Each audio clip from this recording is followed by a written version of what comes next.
Hello everyone, today's video is about week 15 lab session, and the first question is just the same question we did in the last week.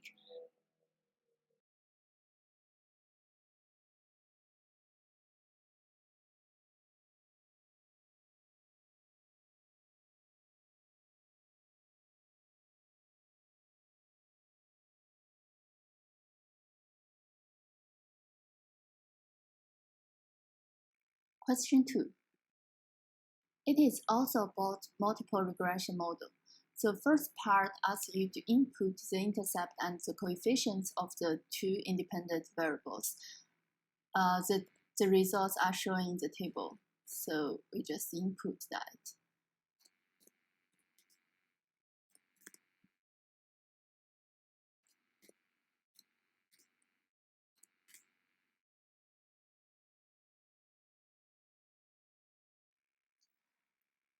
Part B.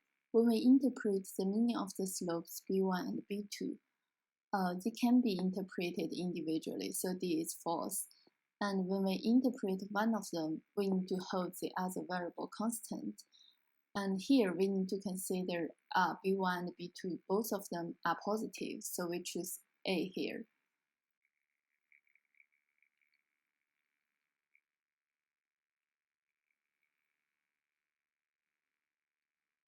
Part C, what conclusions can we get?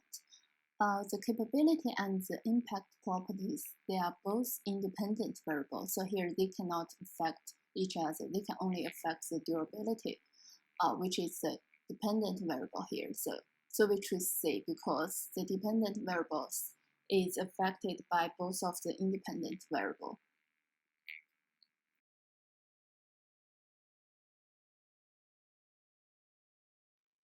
Question 3, we need to run the regression in the Excel.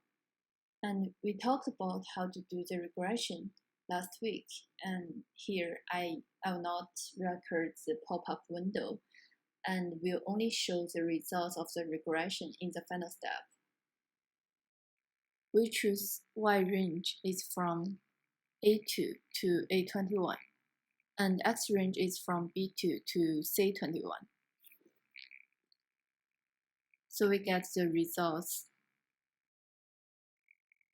The intercept is equal to 0.72 and the coefficient of x1 is equal to 0.0138. The coefficient of x2 is equal to negative 0.0198.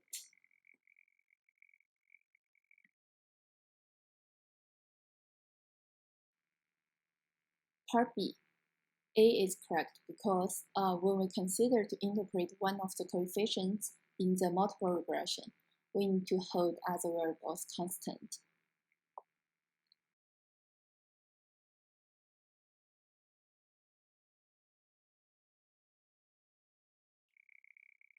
Question 4.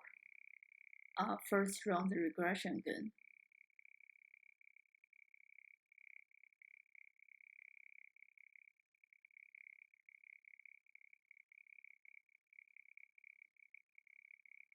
Y is from A2 to A21, and the X range is from B2 to C21. We can get the results, and because we run the constant and X2 coefficient to the integer, so intercept is equal to 7, and X2 coefficient is equal to 11. Coefficient of x1 is 0.0488. To interpret the meaning of the slopes B1 and B2, it is the same as the last question. So here we choose A.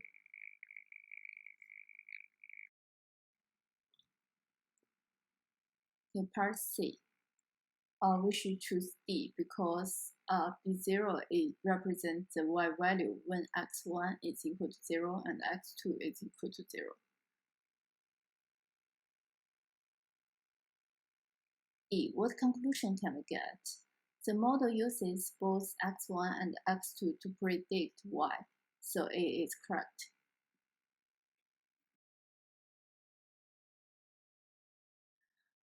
Question 5, in part A. When we run the regression model, we need to pay attention to X range.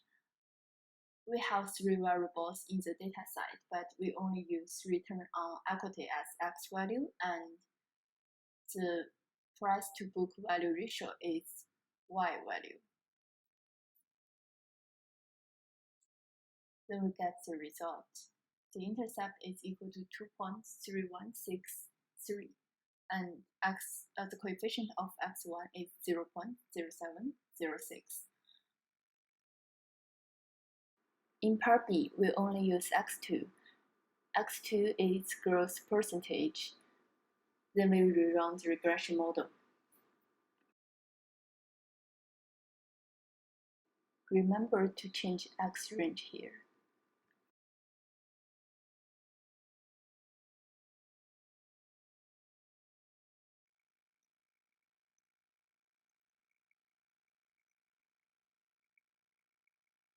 Then we get a new result of the regression. The intercept is equal to 3.1286, and the coefficient of x2 is equal to 0.0308. In part C, we run the multiple regression model including x1 and x2. So we get the third regression result.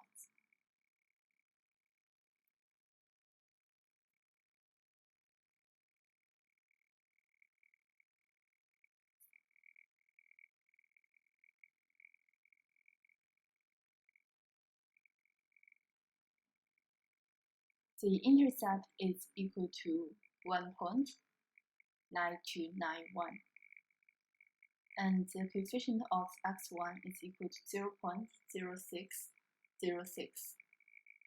The coefficient of x2 is equal to 0.0217. We go back to part A. The adjusted R-square is equal to 33.4% of the variation in dependent variable. It's explained by independent variable after correcting for the number of independent variables in the model. And go back to part B. The adjusted R-square is equal to 18.9% of the variation. The others are same. And go back to part C. The adjusted R-square is equal to 41.9%.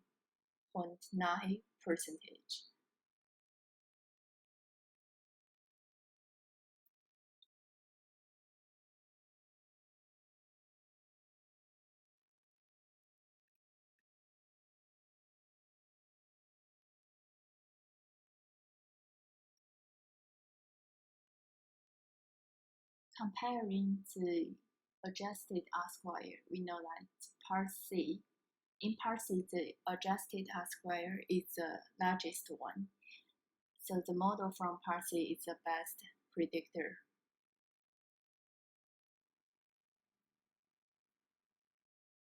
Question 6, part A. From the table, we know F value is equal to 8.73 and P value is very small. It is equal to 0.0027. It is less than 0.05, so we can reject the null hypothesis. And there's sufficient evidence for the linear relationship. In part B, the assumption is there's no linear relationship between the dependent variable and the independent variables. So B is false. We only need to compare A and C here. And according to p-value's definition, A is false, C is correct. So we choose C in this question. R-square is equal to SSR over SST. SSR here is equal to 7.22399, and SST is equal to 13.8456. 555. We calculate R squared by SSR and SST. We get the result is equal to 0.5218, not 17.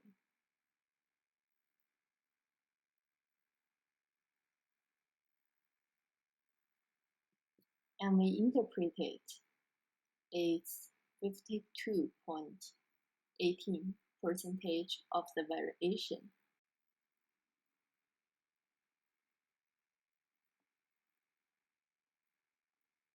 In the dependent variable is durability.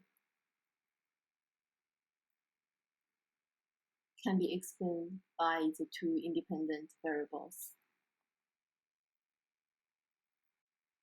The sample size is equal to 1 plus the total degrees of freedom, and k is the number of the independent variables. So we get n minus k minus 1 is equal to 16. R squared is equal to SSR over SST. We calculated in the last part.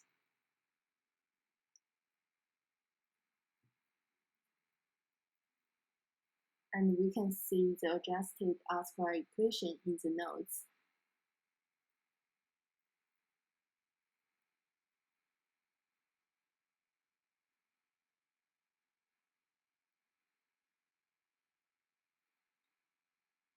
It is calculated by R squared and N and K.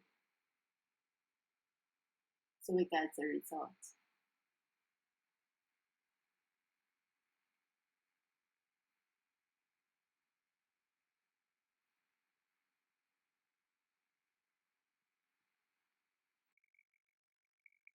Question 7, Part A.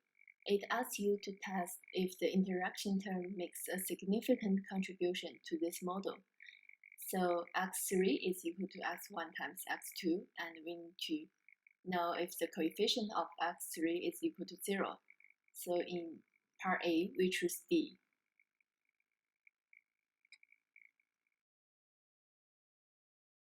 So next part, the first step we need to do is to define x3. So x3 is equal to x1 times x2.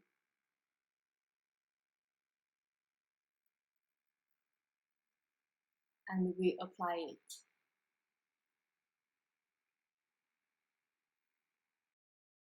Then we can run the regression model using the three independent variables and y. Y is ROA,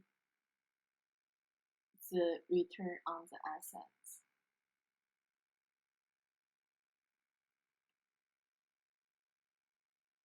But pay attention to the x range and the y range.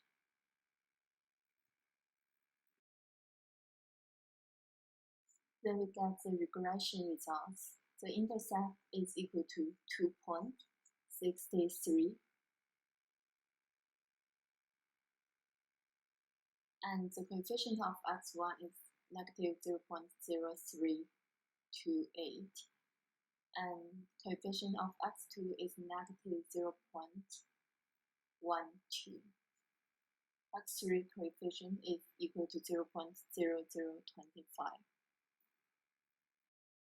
Because we are testing if beta 3 is equal to 0, so t-test value is also in the last line of the regression results. So t value is equal to 2.25.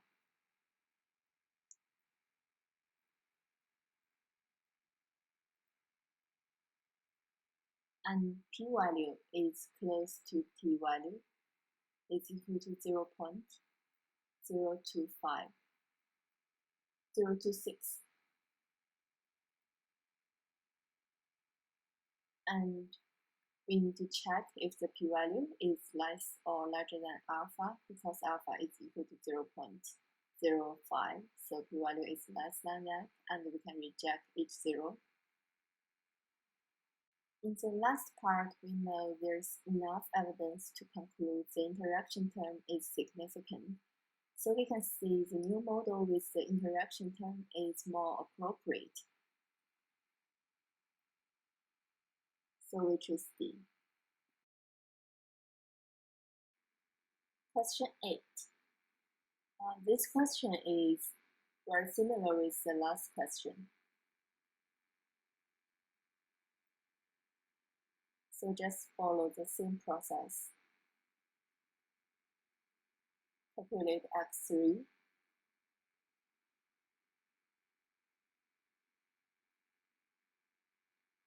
and apply it. And then run the regression.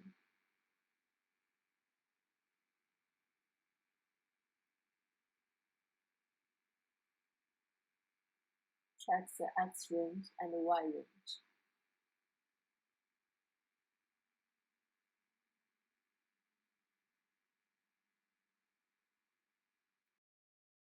Get the intercept and coefficient value from the regression results. So the intercept is equal to 81 and x2 coefficient is equal to 16.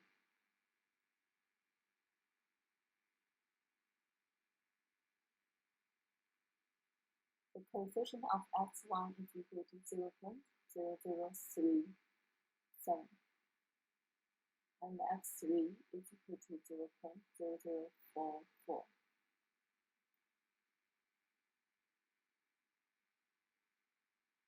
And the t-test value is in the last line.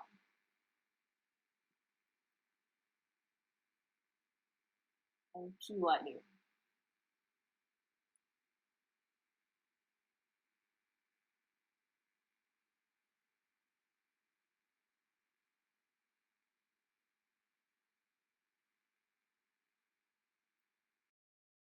Remember to check the value of alpha.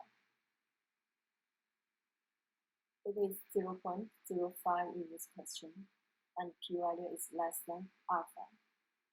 So reject H0. There is enough evidence to conclude interaction is significant. So the new model is better because the interaction term is significant.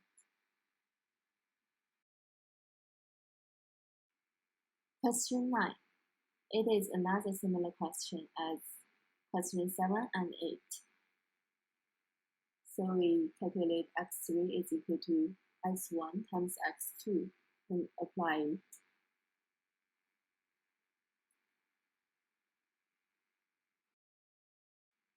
And part A, it is still asking you to test if the beta 3 is equal to 0.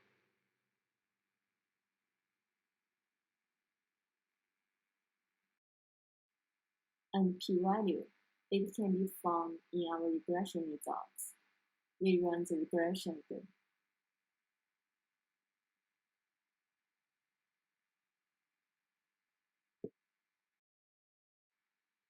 Remember to check x range and y range.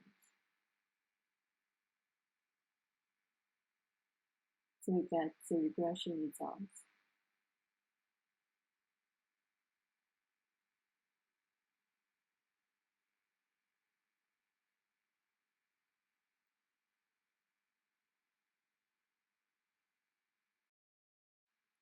Because alpha is equal to 0.05 and p-value is larger than alpha. So we cannot reject H0 and there's no enough evidence to conclude interaction term is significant. Because the interaction term is not significant, so the old model without it is better. Question 10, part A, B0 is equal to 4.7 and it is the y value in the first year. B1 is 0.1, so y will increase by B1 value per year. Each year means x is equal to 7, so y is equal to 4.7 plus 0.1 times 7 is equal to 5.4. The most recent year is 207. So x is equal to 34 and y is equal to 4.7 plus 0.1 times 34. So it is equal to 4.7 plus 3.4 is equal to 8.1.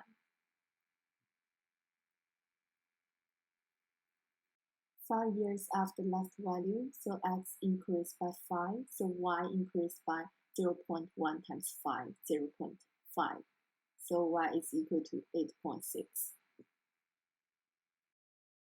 It is a trend-focused question, and so the first step we need to do is to convert year into time period. Remember, first year, we need to write it as 0 rather than 1. So convert it. And then we don't need to use year. We use GDP and new time period to plot the graph. Then we get the graph and we choose A here.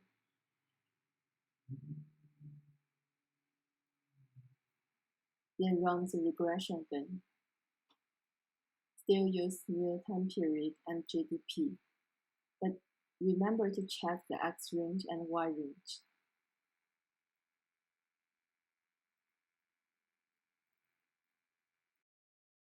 Then we get the intercept and the coefficient of X.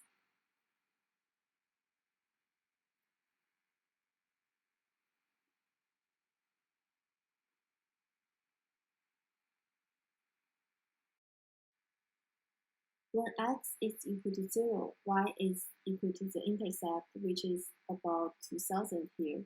So C and B, they are false. Only compare A and B.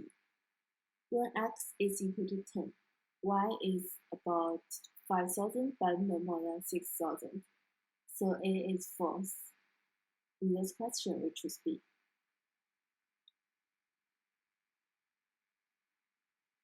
To forecast the GDP in 2007, we can do it in Excel. 2007 is 3 years after 2004. So the time period is equal to 22. X is equal to 22.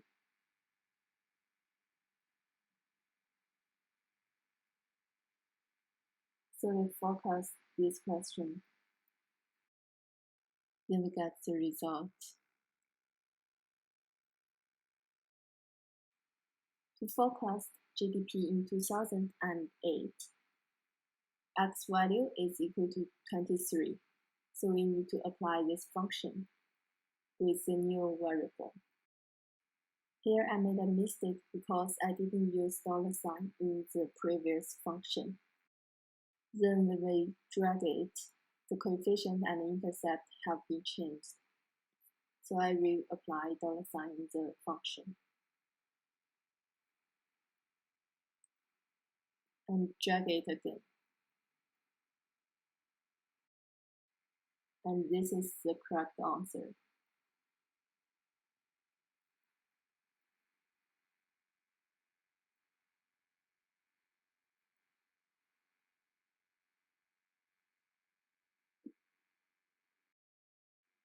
We get a positive coefficient of X. So the trend is upward.